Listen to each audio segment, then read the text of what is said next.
Madame, Messieurs, bonsoir et bienvenue dans ce journal. Au sommaire, incendie à Maluku d'une baleinière en embarcation pour Mbandaka. Les bilans revus à la baisse tiennent compte du manifeste qui renseigne 22 personnes à bord de la dite baleinière. Info Plus, l'information c'est nous.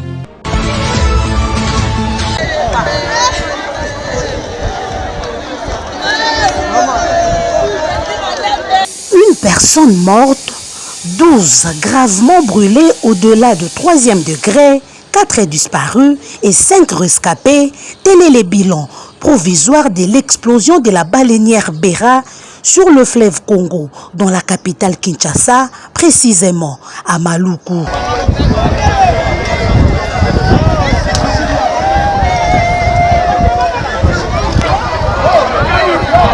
À l'origine du drame, à en croire les témoignages recueillis sur place, un brasero allumé pour préparer la nourriture alors que la baleinière transportait aussi des produits hautement inflammables.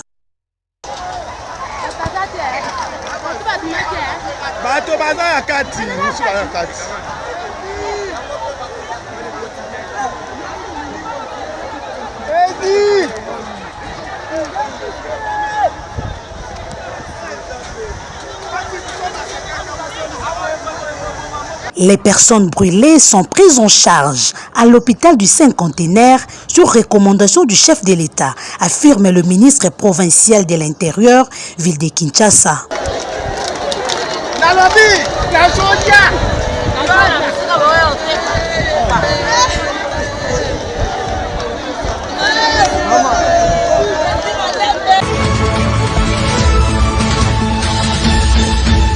Condamné l'année dernière à 20 ans de travaux forcés pour détournement de plusieurs millions de dollars du pays, Abdallah Bilengue, l'ancien directeur général de la Régie de voies aériennes, acquitté désormais par la Cour de cassation.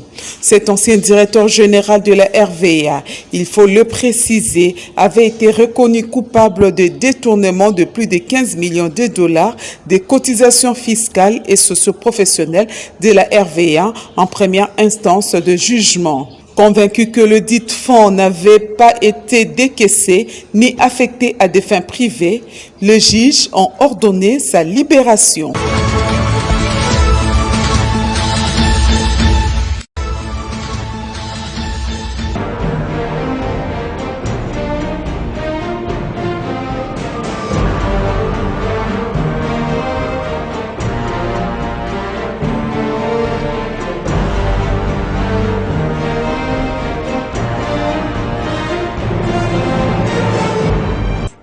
Bonsoir.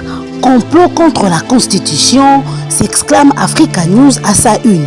Selon le journal, Félix Tshisekedi, fils de la figure emblématique de l'opposition Étienne Tshisekedi Wamulumba, est arrivé au pouvoir en janvier 2019.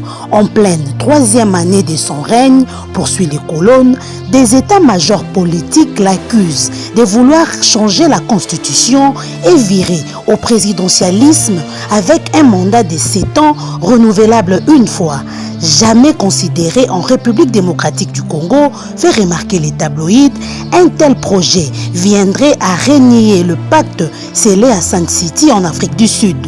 Délice Sanga dit non à ces projets de modification de la Constitution, renchérit Econews en grosse manchette. Ce projet consiste, à en croire le quotidien, entre autres, à modifier les jeux électoraux et surtout modifier les régimes présidentiels où le président de la République jouera le plein pouvoir.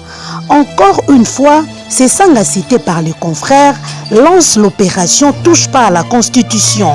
De manière ferme, renseigne le journal, l'opposant s'indigne de constater que le corbillard politique tente d'amener leur chef de regroupement, en l'occurrence l'Union sacrée de la nation, au cimetière, comme ils l'ont fait avec Mobutu et Kabila. L'objectif, rapporte le confrère, est de mettre en suspens la Constitution pour prétendre supprimer le premier mandat de Félix Tshisekedi. Abordant dans le même sens, Forum des As révèle que les leaders de l'envol dénoncent une tendance vers le système présidentiel et appellent les Congolais à la vigilance lorsque les débats sur la loi électorale seront lancés au Parlement. Enfin, tous les actifs miniers et pétroliers récupérés, RDC, Dan Gertler prêche par l'exemple, s'exclame la prospérité dans un autre registre. À l'issue des discussions, l'État congolais a enfin obtenu gain de cause. Dan Gertler, dans un élan tout à fait nouveau, renonce à ses droits dans plusieurs projets miniers et pétroliers en République démocratique du Congo. À cet effet, renseigne les quotidiens, un accord a été signé à Kinshasa entre d'une part la ministre de la Justice pour la République démocratique du Congo et d'autre part Dan Gertler, opérant pour les comptes des Ventura, Fleurette et consorts, qui sont ses propres sociétés en présence du directeur du cabinet du chef de l'État. Econews, dans ses pages intérieures, salue aussi cet accord qui met fin au contentieux judiciaire qui opposait les deux parties. La bataille a certes été rude, constate le journal, mais cet accord clôt un vieux litige qui met fin à toute forme de spéculation. À l'occasion, explique les tabloïds, Dan Gertler a fait personnellement les déplacements de Kinshasa pour sceller ces nouveaux accords. Une paix de braves, commente le journal, qui met fin à des années de conflits. Félix Tshisekedi joue et gagne au grand bénéfice de la République démocratique du Congo et de son peuple.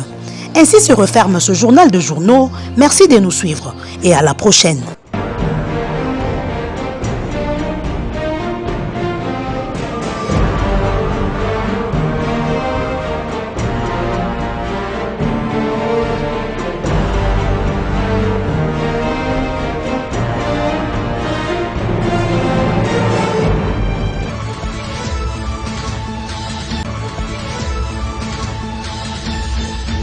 Ce journal est terminé, mais avant de nous quitter, le rappel des titres. Incendie à Maluku, d'une baleinière en embarcation pour Mbandaka, les bilans revus à la baisse tient compte du manifeste qui renseigne 22 personnes à bord de la dite baleinière. C'en est fini pour cette édition du journal. Restez avec nous. Bonsoir.